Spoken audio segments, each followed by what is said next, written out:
You're listening to the Morphology Podcast.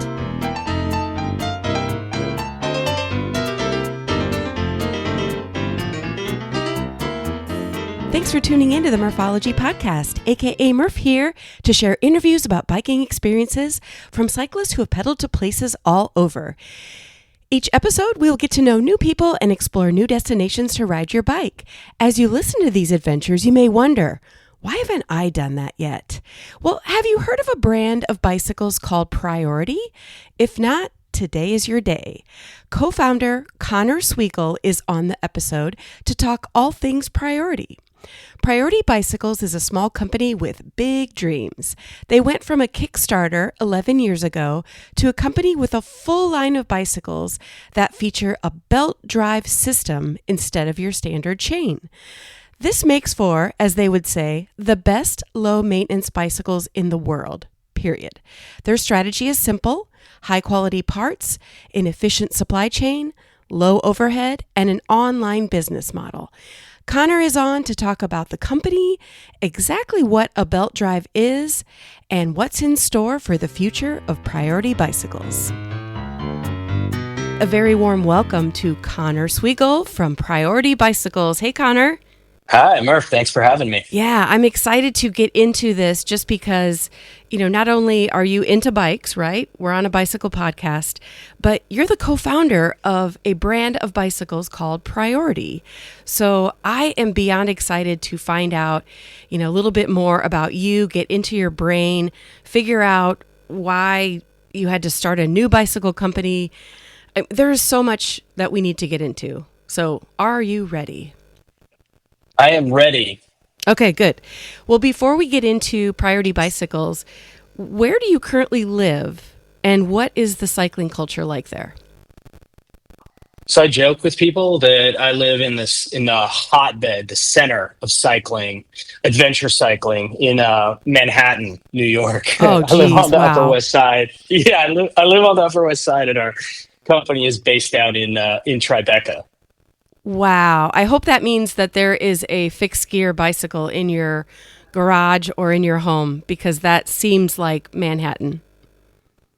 Yeah, there is a fixed gear that I've got that my body doesn't love as much as I love to look at it, which probably is the case for a lot of people. Yeah. But yeah, you asked about the cycling culture here, and there's bikes everywhere. One of the things that's really interesting about New York that a lot of people wouldn't think is that cycling here is really accessible. So I live 5 miles away. I'm actually 4 turns to get into the office on a protected bike lane. Oh, wow. So I ride my bike. I ride my bike every day. And, given that it's 5 miles, I can ride a commuter bike, or I can ride an electric bike. I can drop my daughter off at school, or I can just grab something off the wall and just get a feel for it on the road. So that's great. And there really is a lot of adventure cycling right outside of New York City.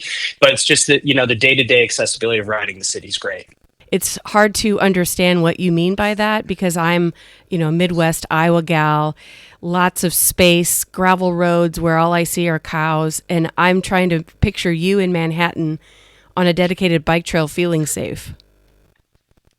Yeah, it can definitely be intimidating. You learn a lot about where to ride your bike. You don't always take the most direct path when you're on a bike in New York City, but you realize that a 2-minute longer commute might equate to a lot more safety Right. and feeling better on the road.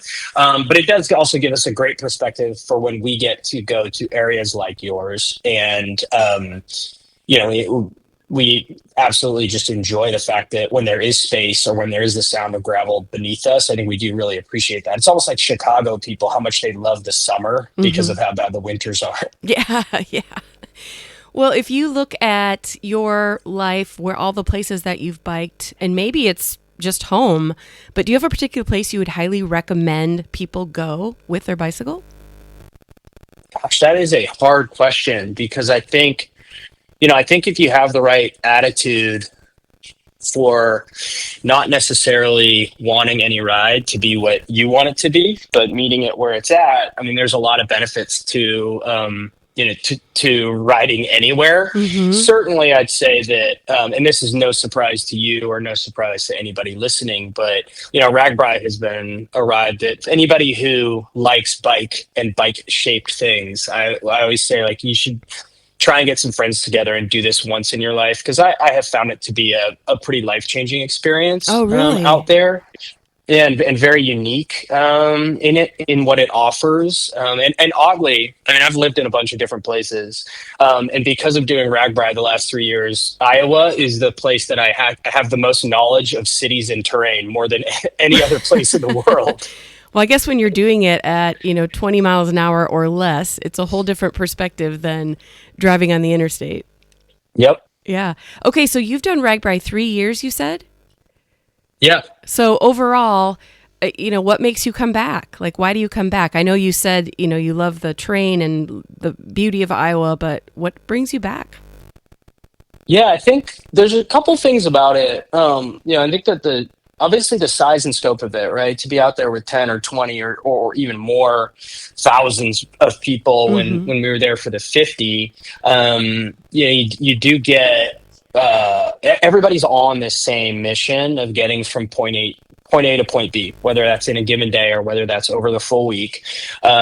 You're disconnected from technology. So I think the stress that we all have in our lives, you have to unplug from it.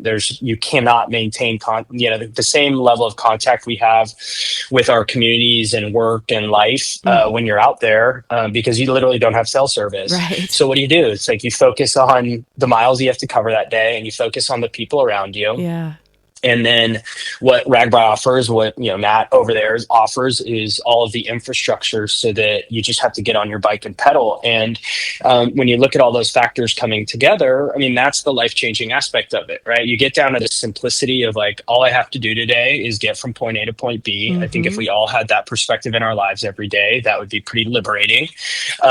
You just focus on the people around you, you meet new people, and then you've got this tremendous shared experience that goes through undulations of difficulty and fun and learning, and then at the end, this sense of achievement of covering the 500 miles. So it's just such a unique thing that if you can take it's 9 days of your life, right? You got to get there and you got to get home, and then you got to do 7 days of it. But if you can make that time in your life even just once, you're going to walk away with something really valuable. Yeah, yeah.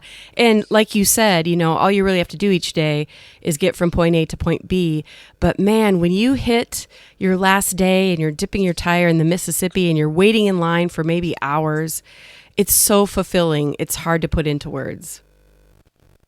Yeah, agreed. For me, it's always the penultimate night. Like, it's that sixth night, and I don't know if anybody, listening sort of has that, right? But it's like when you're doing an adventure, and it could just be that you're doing a backyard 30 miler, but unsure of how it's going to go. But you always hit that point where, like, where the stress or the fear of, like, being stranded or blowing up or having a mechanical, when that all goes away, and all of a sudden you're like, oh my gosh, like, what did I just do? And for me, that's always that sixth night where it's like, the seventh day, you're going to rip through it no matter what. Yep. People are also kind of stressed about getting out of Dodge, but it's then when I'm like, oh my gosh, like, you look back at to that point, 400 miles that you've already done.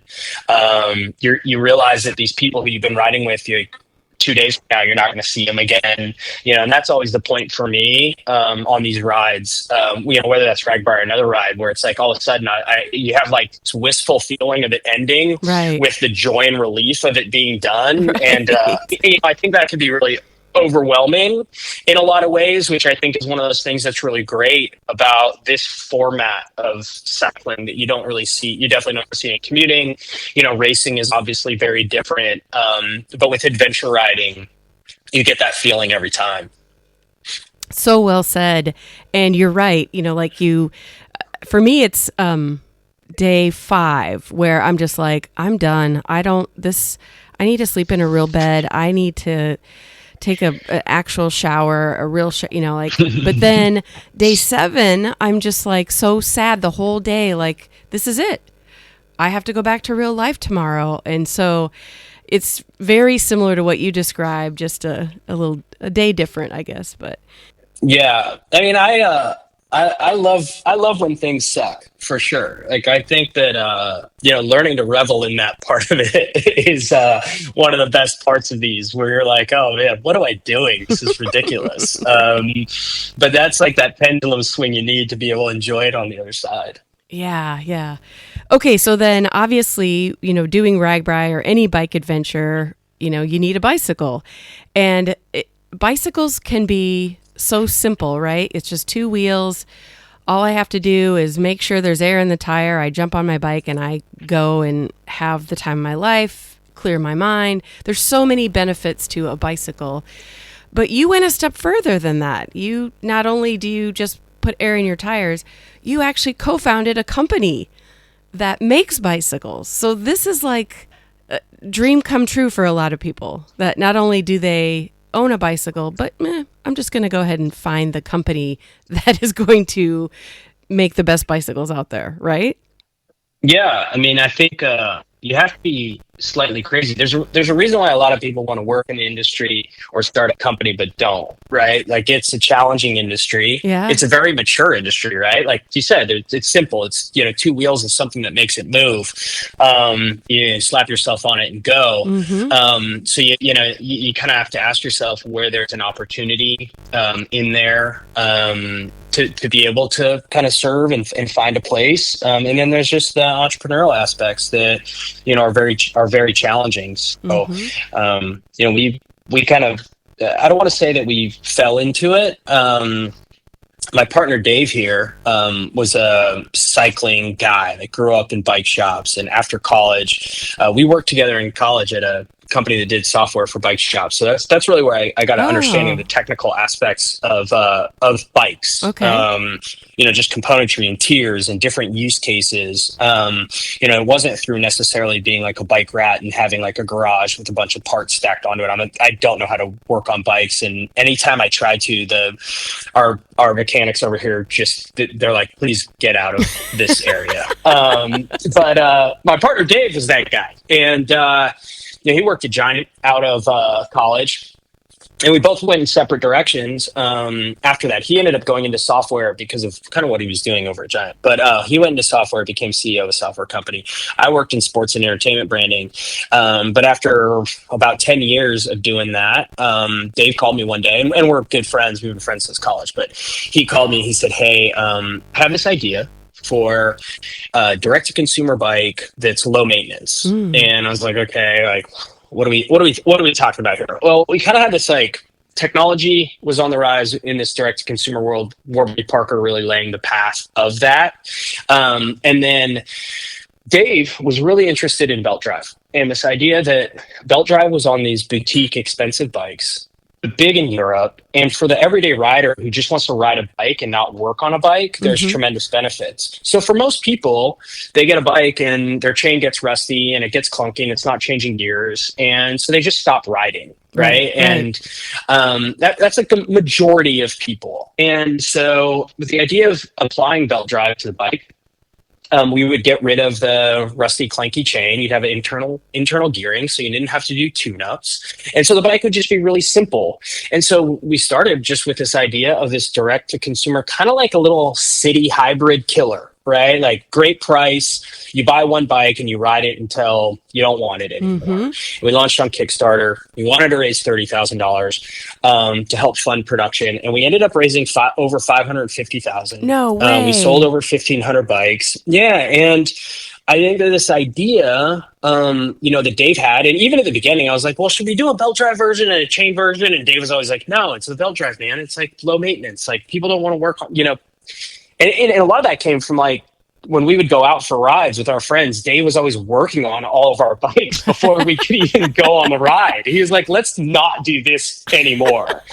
And so that was really the start of it. And I think that there was kind of two big things there. One is I think people it wasn't just the bike. It was this idea of the low maintenance that people were like, I can understand that. Like, I don't understand gear ratios. Like, Mm-hmm. I don't get how derailleurs work, but like, I understand not having to like tweak my bike every time before I go ride it. So Yeah. that was really good. And then I think you also had this story of Dave and I who, the entrepreneurial side, like we had quit our jobs, and I think we were also disillusioned. Different podcast. It's probably more of like a therapy podcast, but we were pretty disillusioned and beat up by our the jobs that we were working on, Mm-hmm. and so really like that those few things really also helped drive what the name of the company was, which was Priority, which was like doing things that you love with people you love. And the company is a very different place now, but it still is the same feel from when we started.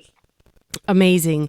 And when you talk about, I want to get deeper into exactly what belt drive means, because you said, I'm more like you where, I know where a chain is on a bike. I know what happens when you shift gears, but I really don't know about components until they break. And then I'm like, crap, now what do I do? And then you go to a bike shop and they're like, well, yeah, your derailleur is shot. And you're like, yes, okay. I don't know what that is, but can you fix it? And so belt drive is an entirely different experience as you describe, but will you, like, I'm thinking of a bicycle and I'm thinking of a chain on it. And the chain is what you push your pedals, and that's what makes the bicycle move forward or backwards if you're on a fixed gear. But what exactly is belt drive?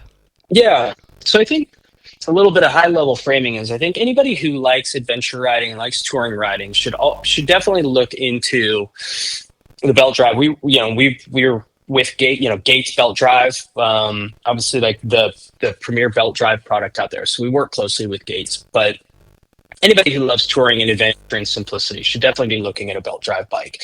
You don't just have to look at ours, but I would recommend you do. Right. But what's really great about it is you sort of do two things. One is all belt drives work with internally geared hubs. So chains kind of move up and down a sprocket. You got this derailleur, and one time an engineer had said, like, we would never put a derailleur on a performance vehicle. Why would we put it on a performance bicycle? And performance meaning just like it has to perform in any way, right? Whether you're commuting or not. But you have an internally geared hub. So that houses all the gears, and you can have gearing range that's more than your traditional cassette chain derailleur setup. So you move that your gearing into a hub, and then you've got the belt drive, and the belt. It's it's a carbon fiber reinforced belt that runs. It's really efficient. It's super quiet. It doesn't rust. You don't ever have to lube it or maintain it. So you just get a lot of simplicity with your ride. All right. You're not going to have that situation where, you rode your bike 3 weeks ago and then you come back and you realize like your gears are clunking, right? Everything is going to be internal, and you're going to have this super clean system. And I think when you look too at not just the riding experience, but then the user experience, like, we use a really simple term, ride, rinse, and repeat. So, you could be out on those gravel trails and then all of a sudden it starts raining and your bike is covered in muck. Well, if you have a traditional chain and derailleur system, you might feel like you really need to like rinse that bike off, clean it up. You might have to get in there with a toothbrush. You might have to, get some grease on that chain. But with our system, you don't even have to, but we recommend it. But you just hose down your bike, bounce it a couple times on your driveway, and then put it into your garage, and it's going to be ready for the next ride. Wow, that is my kind of bike. I mean, I understand the importance of maintenance, but do I do it religiously? Absolutely not. So, and I will tell you, we're going to get into a little bit about Ryan Van Duzer, who's a famous YouTuber. He has been on this podcast. He's been on the Just Go Bike podcast. He's done Ragbri several years. But I followed him before I actually met him, and he was doing epic bicycle events.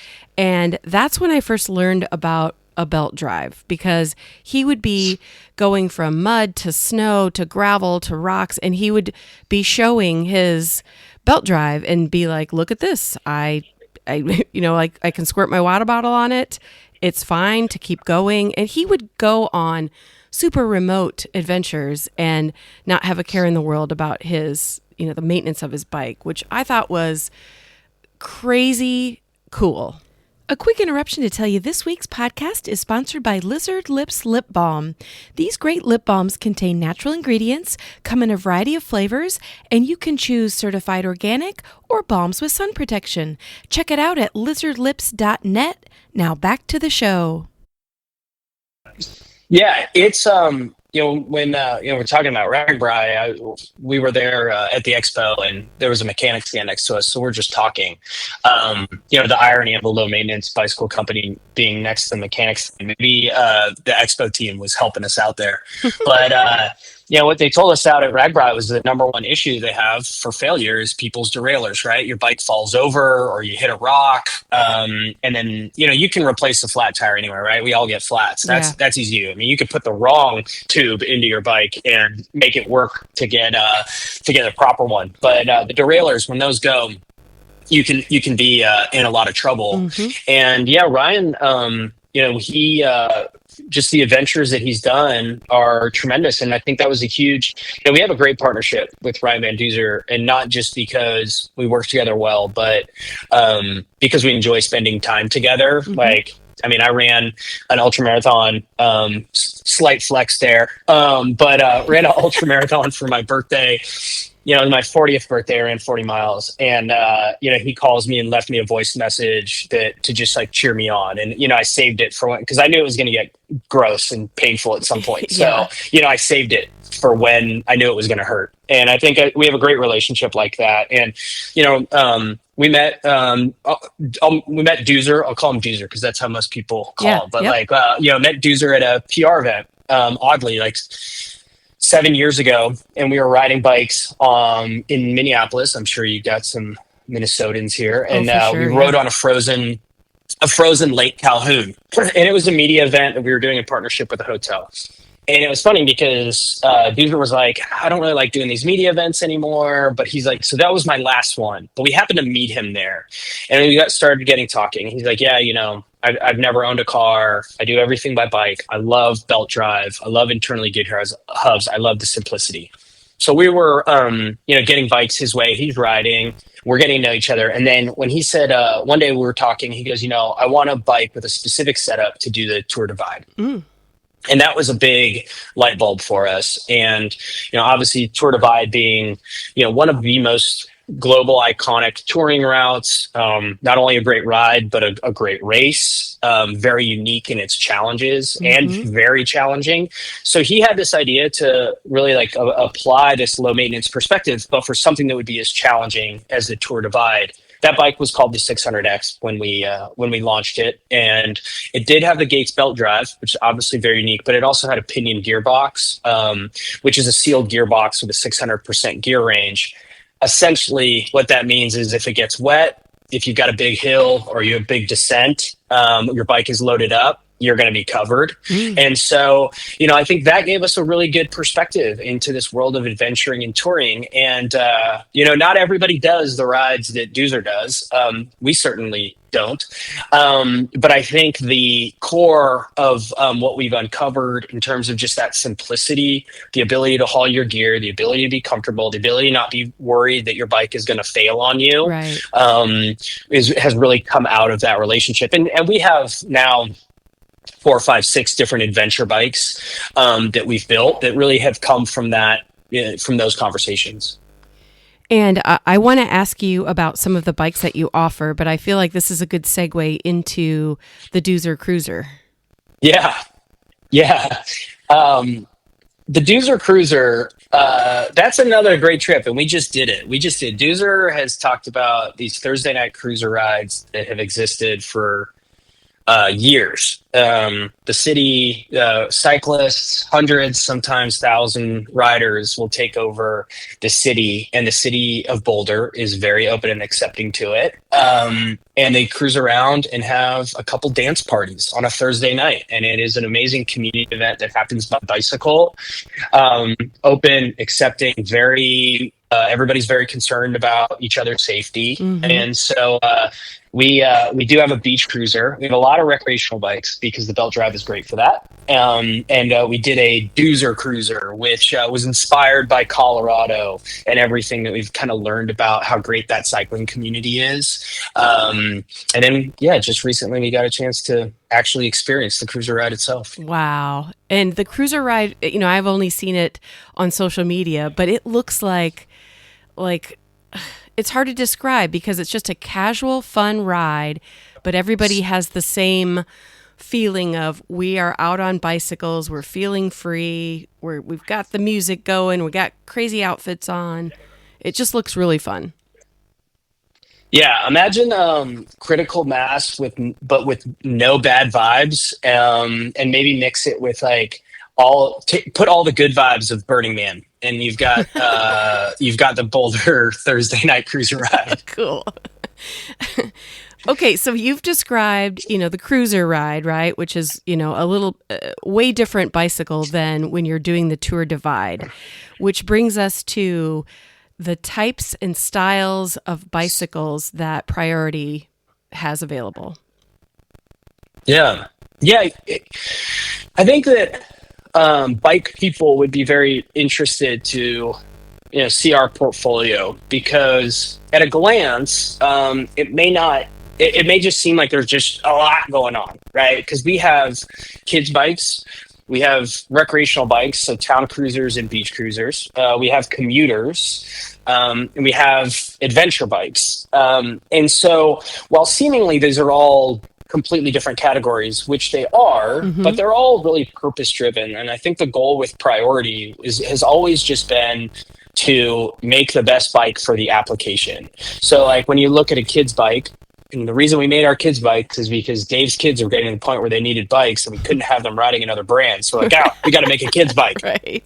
But when you look at the kids' bikes, you look at a bike that maybe is going in and out of the car, is maybe getting handed down to, 3 different kids in the family or being given to friends or cousins. And so when you look at a belt drive solution there, it makes it really durable and long lasting. It makes it really clean.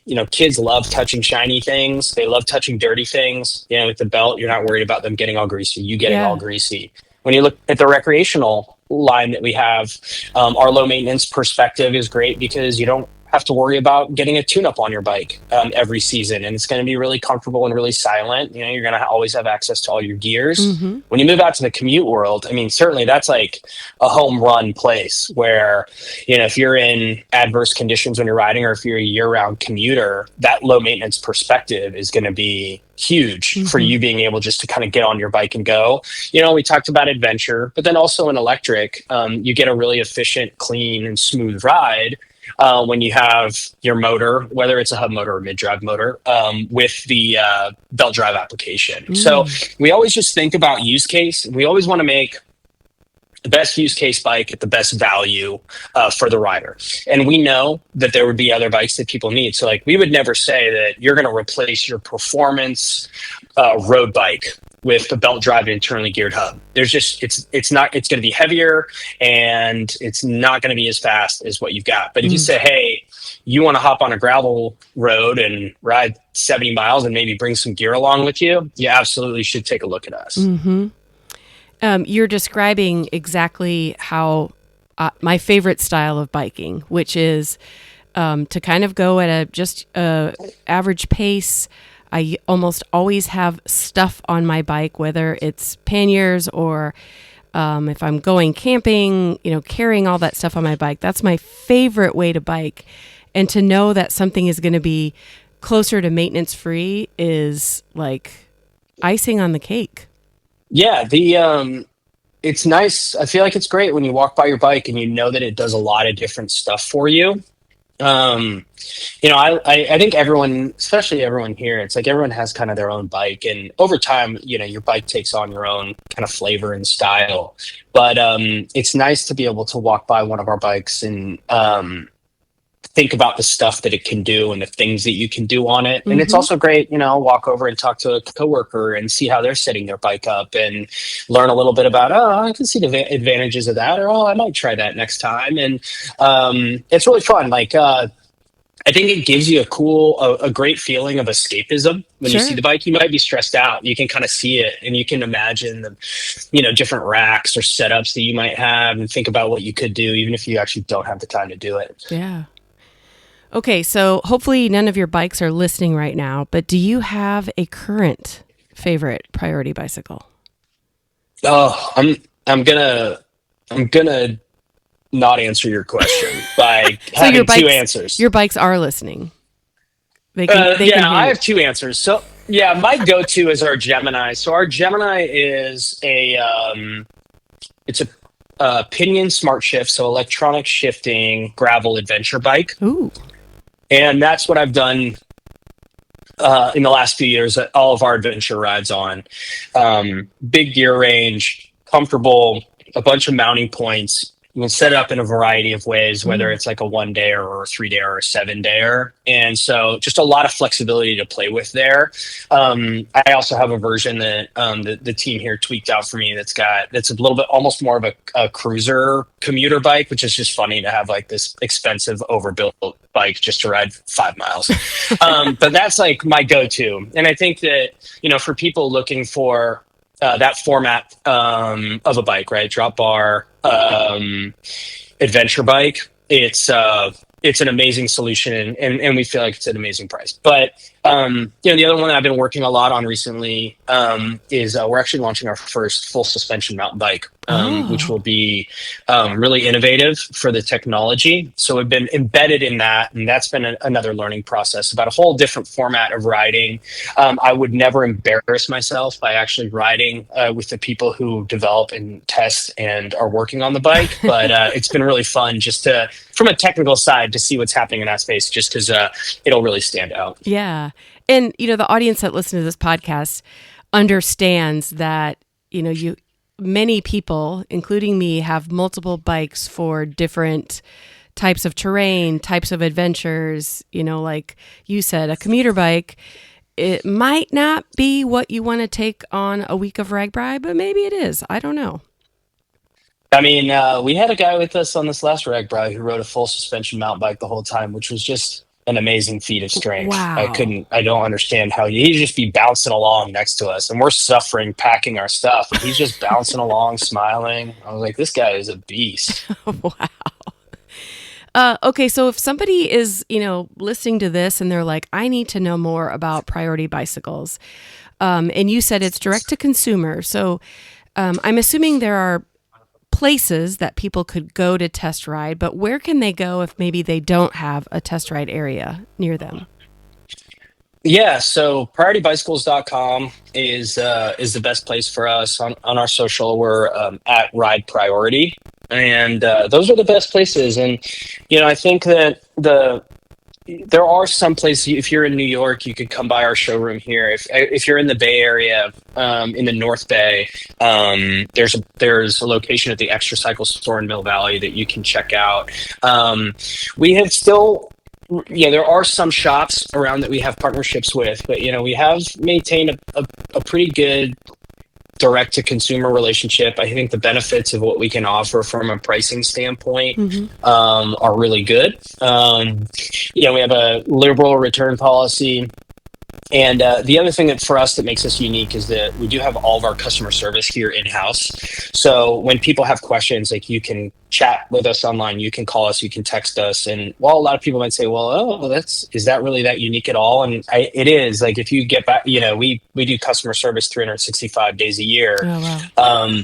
Dave and I used to be balancing the holiday season, and one person's working this holiday, the other one's working that holiday, answering phone calls after kids are opening up presents. So we're really present, we're real people, and so I think that's a differentiator that we hope kind of really helps make up for maybe there not being one at your local shop, but the Mm-hmm. benefits, I think, of the value, the design, and how we're here for you. You'll definitely feel that in other ways. Yeah. And I'm feeling the passion. I'm feeling that bikes, you love bikes. Do you have any high-level answers if I were to say to you, what do you enjoy about being part of Priority Bicycles?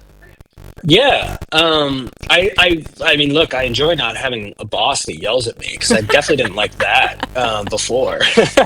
No, I think I think one of the best parts of this is that um, when we do things by bike, we are doing the things that our customers do, right? We're not sitting in like a multi-million dollar lab isolating one piece of a kinematic, right? Like we're thinking about rides that our riders are doing, lives that our riders live, and we're out there doing it with them. So like whether it's Ragbri, whether it's just this event we did in Boulder with 70 other people, or just local rides in the area, we're experiencing all this stuff firsthand. Hmm. And I think that it's really great to be able to bring that experience to an understanding of who our customers are so that we can make products that work for them. And I think Right. that's the biggest thing, that we talk a lot about here, whether it's we're developing a new bike or we're trying to figure out how to answer people's questions. It's always like, why would anybody care? Why would this matter to somebody? Why does it make a difference? And I think that's the thing with us is that it's really great to be able to do that every day. We can experience ourselves, and we can also just think about the experiences that our riders or just riders in general are having, and how we can make that a better experience. Yeah. And I love that you're saying, you love the bicycles, you love the company, but you also are a cyclist. Like you're living the dream. You own the company. You're also doing the thing that everybody wants to do. Oh, it's the best. Like I remember second year we're at Ragbri. Um, Somebody says, "Oh, so are you working right now?" And I'm like I'm like in meltdown mode, full crash out. I'm trying to repack my bike. Why doesn't anything fit? I'm super tired. I was sweating all night, and I was like, "Dude, you think I'm working right now? I'm suffering just like you, bro. Like we're in this together." Right now, just so you know, like this ain't work right now. I'm just trying to get my life Yeah. together, Just trying to make and it. I think I think that that's a unique aspect of our company's perspective, right? Like we're not coming in saying, it's not like we're a sport performance focused company, right? We're a performance company where we want your bike to perform for you on your ride, but we're not necessarily like, it's not like I'm a former pro coming in that's thinking about product development through that experience, right? I'm thinking about it from when my bike weighed 70 pounds and I was climbing a hill and it was 100 degrees outside. And I'm Right. thinking like, how do I want this bike to run? How easy do I want it to be able to continue to do this without worrying about it? Where's the value in that for somebody? So, we're sweating through it just like everyone else. Hmm. So, okay, when you talk about adventures, you've spoke of Ragbri, you spoke of crazily running 40 miles for 40 years, and then, of course, your Boulder trip. Are there any other adventures either you've been on that you want to share, or more importantly, if you have any bucket list adventures, which I call bike it, like, this is my bucket list. This is what I want to do. I have to do this soon.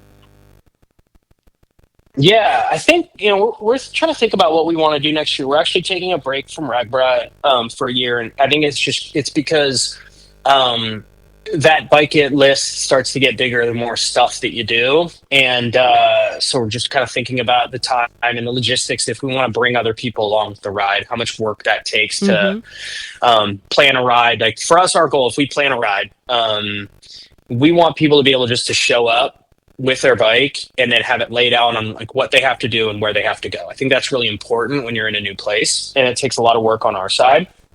But we're talking about next year. Doozer's doing the Tour Divide, and so we're talking about working with him and maybe ACA to do a segment of that, Mm. and try and get some people out to do in some different segments to join along. So we'll have to think a lot about logistics of that. I think none of us here have the ability to do that the full tour, but we definitely would love to do a segment of it to feel it out. We work with a fellow named Tom Babin. I don't think he's been on your show, but he's a great guy. Looks a lot about cycling accessibility, and he's up in Calgary, and so we've been talking about doing an Indigenous ride up there to kind of see some of the Indigenous areas around Calgary. So that's penciled in, and then would love to try and get down into the Arizona area, kind of like Apache country, and figure out if there's something that we can do there. So those are kind of on our minds, and I think if we could fit those into a slate next year. I do have a vision for a 100-person ride where we could have a home base. I got to figure out the location. And if anybody has a location, they should be sending it our way. But I would love to find almost like a farmhouse or central location where everyone could camp, giant fire pit. We do all the cooking for you, and then just give like 2 to 3 days of single day adventures. So I want to start working on that because I think that could really be something that's unique and something that's big for community and also for scalability, right? Like I like it if we could get people who are 25 and super fast, and then you get a 65-year-old who loves touring. Can we get all of those people into one place? And so I think I'm crafting that bike it in my mind, but I think we'll get there. I love it. And you're saying the camping would be the central location. You do out and backs, different routes each day. Yeah. So give people a taste of the dirt. Yeah, but for me, like one thing I think for adventuring that can be really hard is I think like the food, the nutrition management in big groups is really challenging.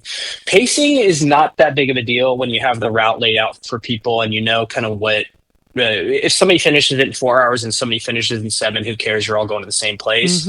I think that nutrition management and gear can be pretty hard when you're looking at facilitating a big group. So if we can kind of you could bring your car camping gear and it stays in one place, but then you can scratch the itch of harder rides or easier rides or touring rides or scenic rides, try and get all that in one place. So that's kind of like the bike it. That's the bike it dream. I feel confident we'll be able to figure it out. Well, count me in, especially if you'll have more food than just bean burritos, as Doozer lives his life eating. Oh man! So one of our buddies, Rich, he and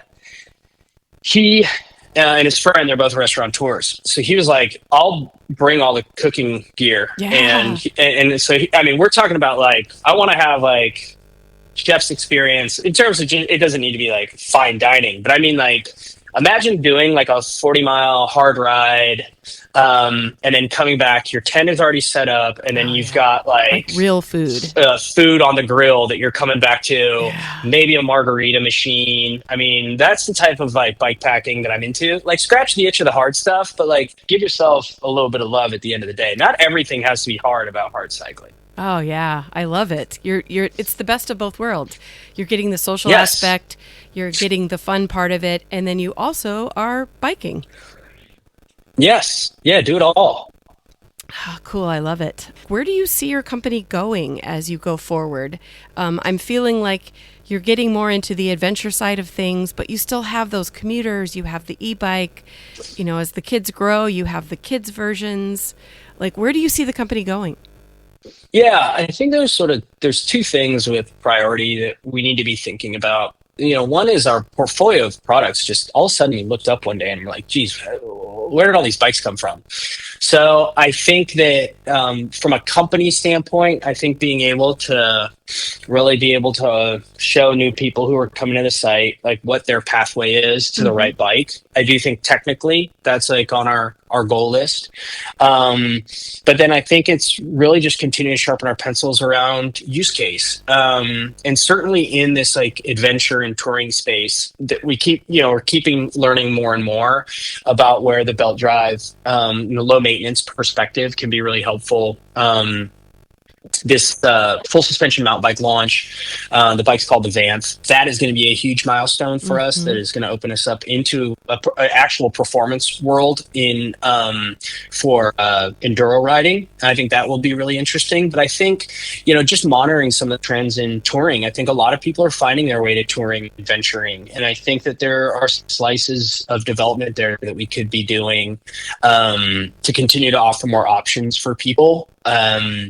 Particularly as we're the only company that's making like a low maintenance touring and adventure bike. So let's continue to find places for people to really like be able to do what they love to do. And then let's also make sure that it's really clear that if somebody just wants to bike at sunset and get a glass of wine at the beach, that they know where to go also.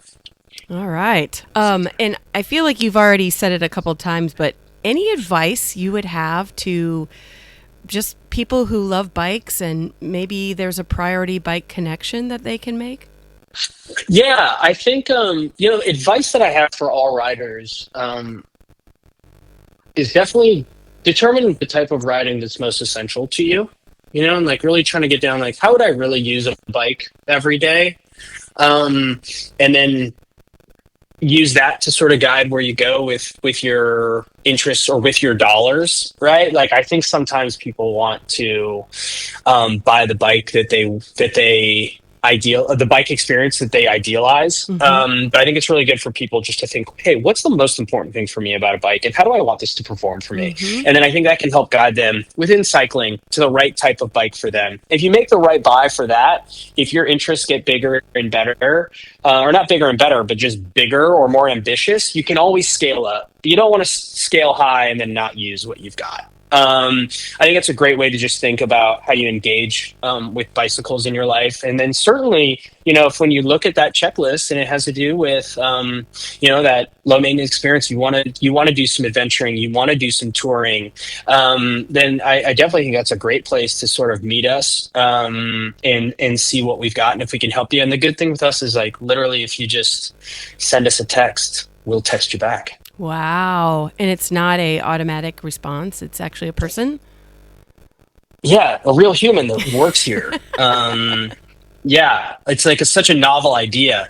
But yeah, real people are cranking away every day. And if somebody sends a text or an email and says, hey, I heard Connor on Morphology and I have a question for him, that will get directed to me and I'll answer the question. Yeah.